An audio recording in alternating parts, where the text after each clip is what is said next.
નમસ્કાર વિદ્યાર્થી મિત્રો, હું ઓએ ધર્મેન્દ્ર જે વિષય ગુજરાતી વ્યાકરણ એમાં અત્યાર સુધી આપણે પહેલાં સંધિમાં સ્વર સંધિના નિયમો જોયા, એના પછી બીજા ભાગમાં વ્યંજન સંધિના નિયમો જોયા. આજે ભાગ 3 એટલે કે વિસર્ગ સંધિ. વિસર્ગ સંધિ આપણે આજે જોવાની છે. વિસર્ગ સંધિમાં આપણે કુલ 8 નિયમો જોવાના છે. કુલ 8 નિયમો વિસર્ગ સંધિના. હવે વિસર્ગ સંધિના નિયમો આપણે જોઈએ. એમાં પહેલો નિયમ છે વિસર્ગની પહેલા અ હોય. વિસર્ગની પહેલા અ હોય અને વિસર્ગની પછી અ કે ઘોષ વ્યંજન આવે તો વિસર્ગનો ઓ થાય છે. આ નિયમ પહેલો છે. હવે જોઈએ એનું ઉદાહરણ છે સરહ વત્તા જ. સરહ વત્તા જ. સર બરાબર, સરહ વત્તા જ. હવે લખી લો સરહ વત્તા જ ઉદાહરણ છે. હવે આને શું કહેવાય? વિસર્ગ. વિસર્ગની પહેલા કયો ર. વિસર્ગની પહેલા ર છે. રની પાછળ ધ્વનિ ઘટક સ્વરૂપે કયો સ્વર આવે છે? અ. ર. એટલે કે વિસર્ગની પહેલા અ હોય. વિસર્ગની પહેલા અ હોય અને વિસર્ગની પછી એટલે કે આ વિસર્ગ છે બતાની આવે કોઈ પણ અ કે ઘોષ વ્યંજન આવતો હોય કે ઘોષ વ્યંજન આવે તો વિસર્ગનો શું થાય છે? ઓ થાય છે. આ પહેલો નિયમ છે. જોજો વિસર્ગની પહેલા અ છે એટલે વિસર્ગનો ઓ થાય છે. હવે ઘોષ વ્યંજન કયા છે? જેનો ઉચ્ચાર આપણે મૃદુતાથી એકદમ કોમળતાથી કરતા હોય એવા વ્યંજનો, એ તમારા ઘોષ વ્યંજનો છે. કઈ ગ, ઘ, જ, દ, ઢ, થ, બ, ભ, ન, મ. આ તમારા બધા જ ઘોષ વ્યંજનો છે જે વર્ણપટમાં આવે છે. આ ઘોષ વ્યંજનો આવે તો વિસર્ગ શું થાય છે? ઓ થાય છે. એટલે સ પછી ર. વિસર્ગ શું થઈ ગયું? ઓ. ઓ થઈ ગયું એટલે સરોજ એનો જવાબ આવશે. સરોજ. વિસર્ગની પહેલા અ હોય અને એના પછી અ કે ઘોષ વ્યંજનો આવતા હોય ત્યારે વિસર્ગનો ઓ થાય છે. આ પહેલો નિયમ વિસર્ગ સંધિનો. બરાબર, યાદ રાખવું હોય તો વિસર્ગની પછી આ ગ, ઘ, જ, ઢ, દ, ધ, બ, ભ, ન, મ આ ઘોષ વ્યંજનો આવે તો વિસર્ગ શું કરી નાખવાનું છે? ઓ કરી નાખવાનો છે. આ પહેલો નિયમ આપણે જોયો. હવે બીજો કયો છે?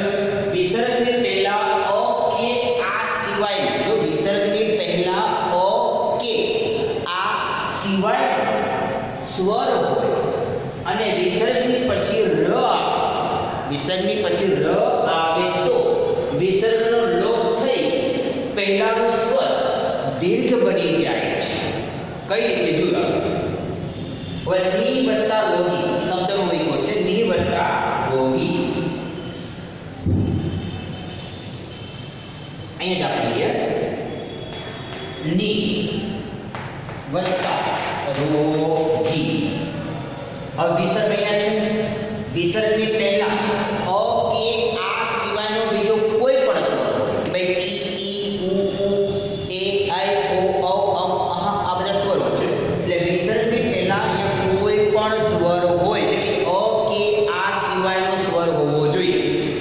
વિસર્ગની પહેલા ની એટલે ઈકારાંત છે એટલે અ કે આ સિવાયનો સ્વર આવ્યો અને એના પછી તરત અહીંયા ર. વિસર્ગની પહેલા અ કે આ સિવાયનો સ્વર હોય અને એના પછી ર આવે તો વિસર્ગનો શું થાય છે? લોપ થઈ. વિસર્ગનો લોપ થઈ એની આગળનો સ્વર દીર્ઘ બની જાય છે. એટલે વિસર્ગનો લોપ થઈ ગયો.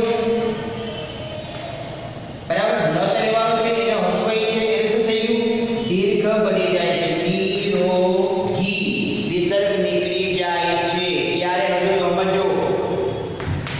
વિસર્ગની પહેલા અ કે આ સિવાયનો કોઈ પણ સ્વર હોય, એટલે કે અહીંયા શું ઈકારાંત છે, અ કે આ સિવાયનો સ્વર આવ્યો છે, એના પછી ર આવ્યો છે, તો બરાબર, તો વિસર્ગનું શું થઈ જાય છે, લોપ થઈ એની આગળનો સ્વર એટલે કે આ ઈ એ દીર્ઘ બની જાય છે. એટલે જવાબ શું આવશે, નિરોગી.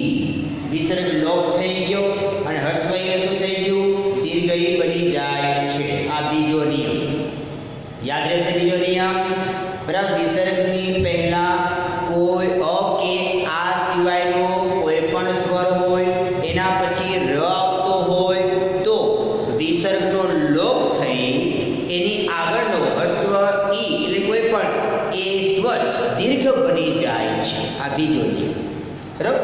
હવે આગળનો આપણે ત્રીજો નિયમ છે, વિસર્ગની પહેલા ઈ કે ઉ હોય અને વિસર્ગની પછી ક ખ અને પ આવે તો વિસર્ગનો સ ષટ્કોણનો સ થાય છે. ઉદાહરણ અહીંયા છે,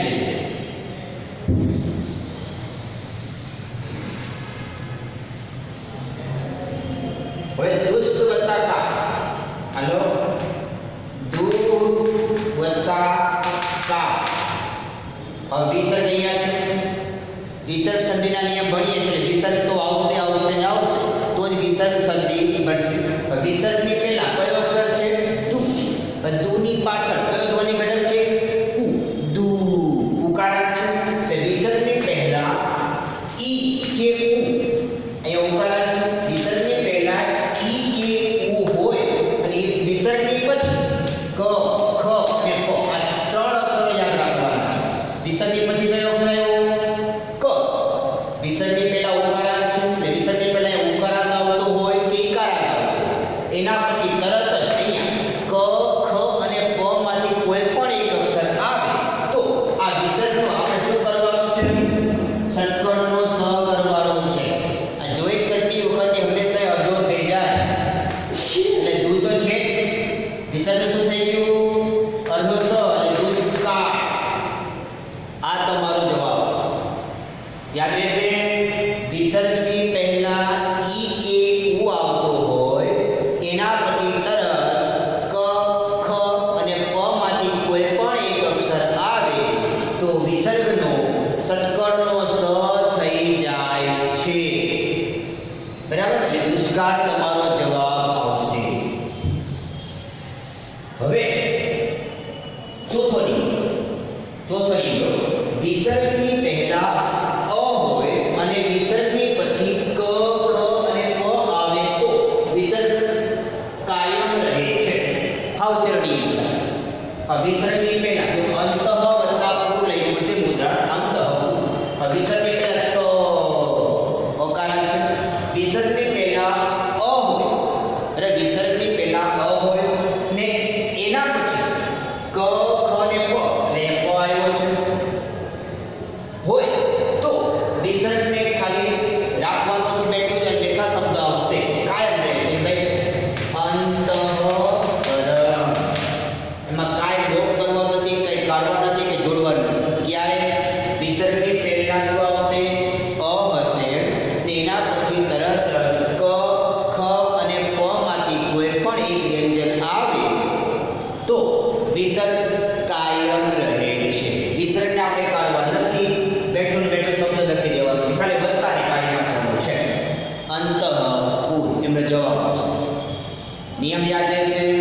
વિસર્ગની પહેલા અ હોય અને એના પછી તરત જ ક ખ અને પ આવતો હોય તો વિસર્ગ કાયમ રહે છે, એ નીકળતો નથી. રેડી? આ ત્રીજો ચોથો નિયમ આપણે જોયો. હવે પાંચમો નિયમ, જો વિસર્ગની પછી ચ કે છ આવે તો વિસર્ગનો સ, આ સમયનો સ આવે એટલે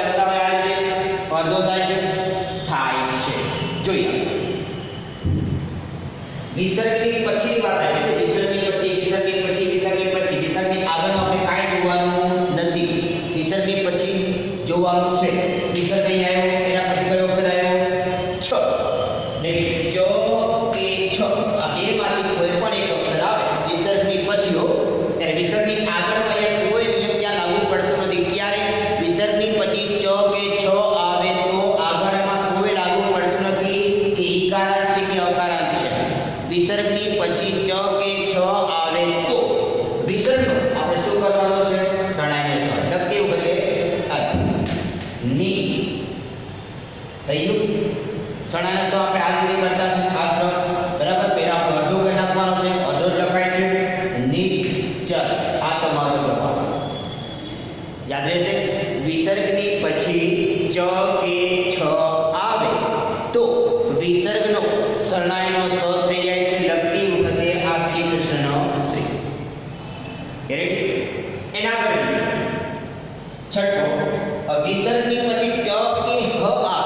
જો વિસર્ગની પછી ટ કે હ આવે તો વિસર્ગનો ષટકોણનો સ થઈ જાય છે. વિસર્ગની પછી જ આપણે જોવાના છે આમ.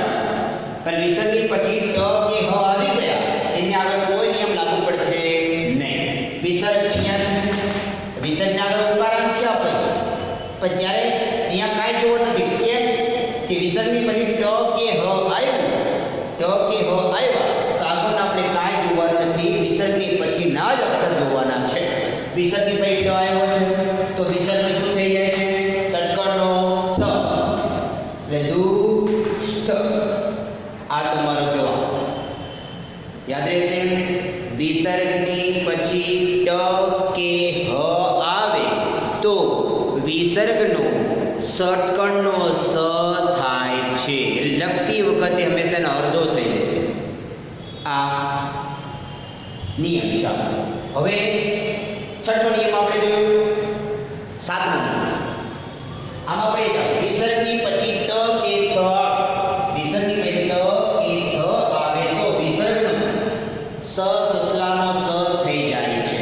લખતી વખતે અડધો સ થાય છે. જોઈએ વિસર્ગની પછી એ વિસર્ગ આવ્યા, વિસર્ગની પછી કયો અક્ષર આવ્યો? ત. એટલે વિસર્ગની પછી ત કે થ આવે. વિસર્ગની પછી ત કે થ આવે તો વિસર્ગનું શું થઈ જાય છે? સસલાનો સ લખાશે અડધો સ. ની તે. આ તમારો જવાબ.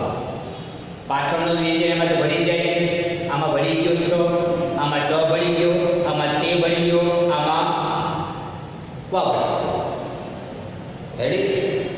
હવે આગળ આઠમું વિસર્ગની પછી હજુ શરણાઈનો સ, ષટકોણનો સ અને સસલાનો સ. જે વિસર્ગની પછી આ ત્રણમાંથી કોઈ પણ એક વ્યંજન આવે, સ સ શ આવે તો વિસર્ગ કાયમ રહે છે. કાયમ રહે છે. ની વત્તા શ્વાસ.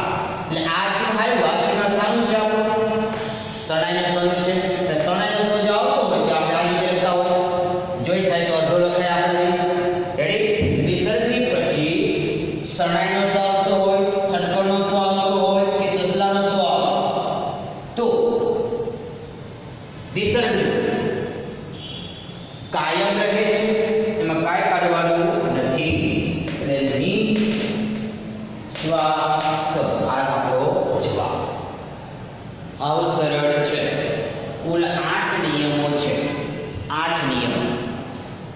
વિસર્ગ સંધિના 8 નિયમો છે. વિસર્ગ સંધિ પણ આ જ રીતે છે.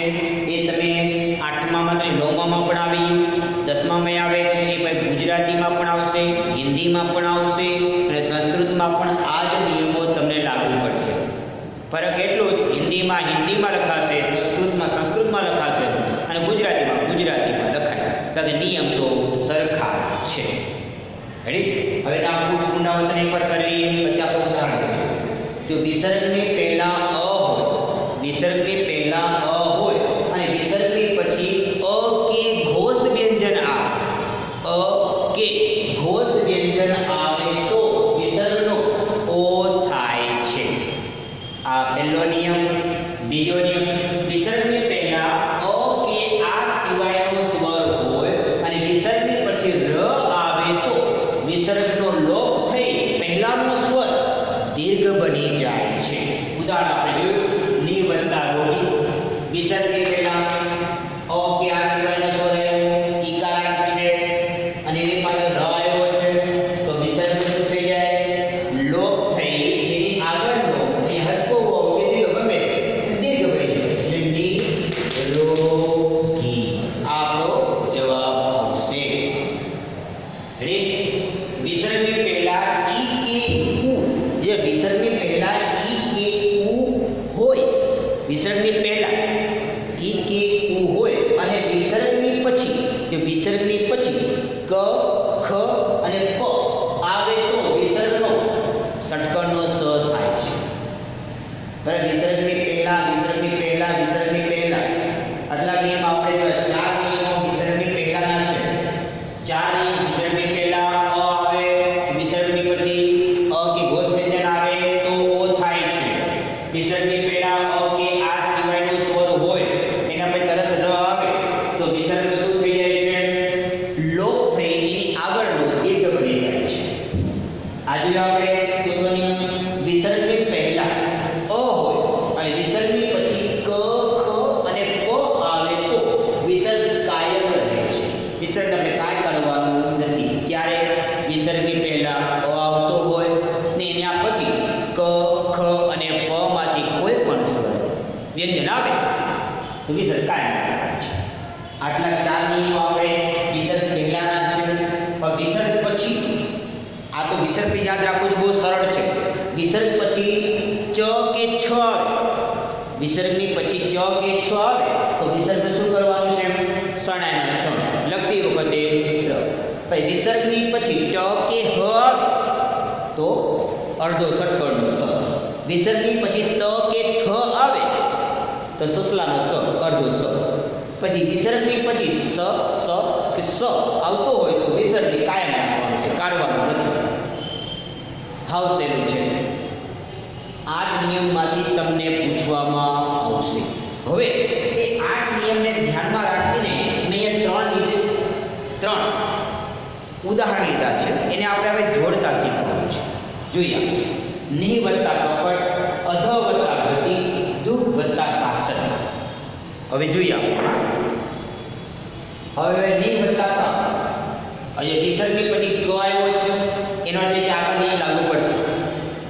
બરાબર, હવે નિયમની આગળ કયો શું છે? ઈ છે. વિસર્ગની પહેલા અ કે આ સિવાયનો સ્વર છે, ઈ કારણ છે. બરાબર, એના પછી ક ખ અને પ માંથી કોઈ પણ એક વ્યંજન આવે એટલે ક આવ્યો છે તો વિસર્ગનો લોપ થાય. જો વિસર્ગનો લોપ થાય કયો નિયમ આપણે જોઈએ આવ્યો. વિસર્ગની પહેલા ઈ કે ઉ હોય અને વિસર્ગની પછી ક કે ફ આવતો હોય તો વિસર્ગ શું થાય છે? ષટકણનો સ. જો વિસર્ગની પહેલા અ કે આલીમાં ઈ કે ઉ આવતો હોય ઈ કારણ છે. એના પછી ક ખ અને પ આવતો હોય તો વિસર્ગ શું કરવાનો છે?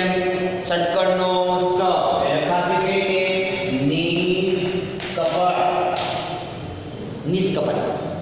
હાઉ સહેલું છે. એમ તો આવા શબ્દો નિયમ યાદ રાખવા તમારે ન પડે, ઓટોમેટિક આવડી જાય શબ્દો એવા પણ હોય છે. હવે અધઃ વત્તા ગતિ.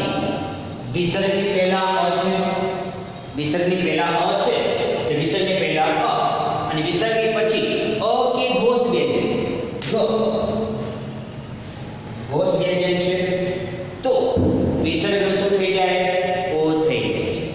વિસર્ગની પહેલા અ હોય એના પછી અહીંયા અ કે ઘોષ વ્યંજન આવે તો વિસર્ગનું શું થઈ જાય છે? ઓ થઈ જાય છે. એટલે જવાબ શું આવશે? અધોગતિ. આ તમારો જવાબ. હવે દુઃખ વત્તા શાસન. વિસર્ગની આગળ ઉપાદાન તો છે, પેલા આગળ શું આવ્યું? વિસર્ગની પછી શરણાઈનો સ, ષટકણનો સ કે સસલાનો સ આવે તો વિસર્ગ કાયમ રાખવાનો છે. એટલે વિસર્ગની પછી સ આવી ગયો, શરણાઈનો સ, તો આ વિસર્ગને આપણે શું કરવાનું છે? કાયમ રાખવાનું છે. એટલે જવાબ શું આવશે? દુશાસન.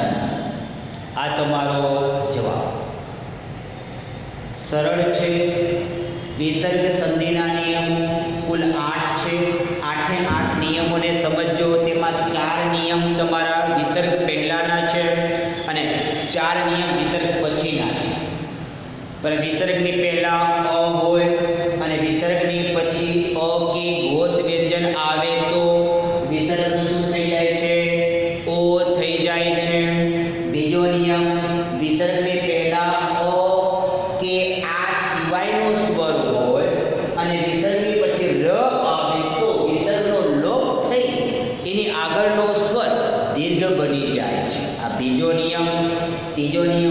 વિસર્ગની પહેલા ઈ કે ઉ હોય અને વિસર્ગની પછી ક ખ કે પ આવે તો વિસર્ગનો ષટકળનો સ થઈ જાય છે. પછી વિસર્ગની પહેલા અ અને વિસર્ગની પછી ક ખ અને પ આવે તો વિસર્ગને કાયમ રાખવાનું છે, એટલે કાઢવાનું નથી. આ 4 નિયમ છે. વિસર્ગની પછી ચ કે છ આવે તો શરણાઈનો સ. વિસર્ગની પછી ટ કે હ આવે તો ષટકોણનો સ. વિસર્ગની પછી ત કે થ આવે તો સસલાનો સ. વિસર્ગની પછી સ કે સ આવે તો વિસર્ગ કાયમ રાખવાનું છે. કુલ 8 નિયમો છે. 8 નિયમોને આપણે ધ્યાનમાં રાખવાનું છે. હવે લગભગ તમને આ સંધિમાં સમજ પડી ગયેલી છે. આપણે સ્વર સંધિ, વ્યંજન સંધિ અને વિસર્ગ સંધિ આપણે જોઈ. હજુ એક સંધિનો ભાગ પડશે, આપણે એમાં યણ સંધિ જોવાની છે અને એમાં અમુક શબ્દો એવા છે કે જેમાં નિયમ લાગુ પડતા નથી, એવો એક નિયમ પણ આપણે જોવાના છે. એટલે હજુ એક ભાગ આપણો સંધિમાં જ જશે. એટલે કુલ 4 ભાગ પડ્યા. એક પહેલા વિભાગમાં સ્વર સંધિ, બીજા વિભાગમાં વ્યંજન સંધિ, ત્રીજા વિભાગમાં વિસર્ગ સંધિ અને ચોથા વિભાગમાં યણ સંધિ અને અમુક નિયમો જે છે તે જે લાગુ પડતા નથી એનું પણ આપણે અધ્યયન કરીશું. એમ તો યણ સંધિ તમારી સંસ્કૃતમાં આવે છે, પણ તમને પૂછાય છે 10મા ધોરણમાં, એટલે એ પણ આપણે ભણવાનું છે. હજુ એક વિભાગ આપણો સંધિનો જ આવશે. હવે આ સંધિમાં લગભગ તમને સમજ પડી ગઈ હશે. 8 નિયમો છે. 8 નિયમોને તમારે ખાલી સમજવાનું છે. સમજો. આ જ ઉદાહરણ બેઠા બોર્ડમાં પૂછાશે એનું કાંઈ નક્કી નથી, પણ આ ઉદાહરણને નિયમને સમજવાનું છે. કોઈ પણ એક ઉદાહરણ તમે લઈ લો, એમાં કયો નિયમ લાગુ પડેલો છે એનું તમે અધ્યયન કરો, એટલે તમને નિયમમાં સમજ પડશે. અને નિયમમાં તમને સમજ પડી ગઈ એટલે ગમે ત્યાંથી તમને શબ્દ પૂછાય તો એ તમને આવડી જાય. હા, અમે તમને સંધિ જોડતા અને સંધિ છૂટી પાડતા અમે બનાવતા તમને શીખાયું છે, પણ તમને વિકલ્પમાં તૈયાર જ આવવાનું છે.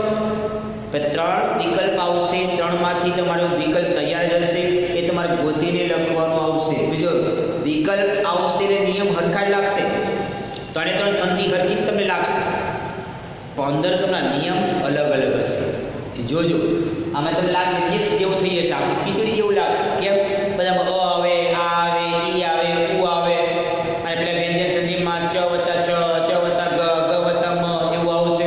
અને સ્વર સંધિમાં અ વત્તા આ, ઈ વત્તા ઈ, ઉ વત્તા ઉ એવું બધું આવશે. મિક્સ જ આવશે, હરખું જ તમને લાગશે.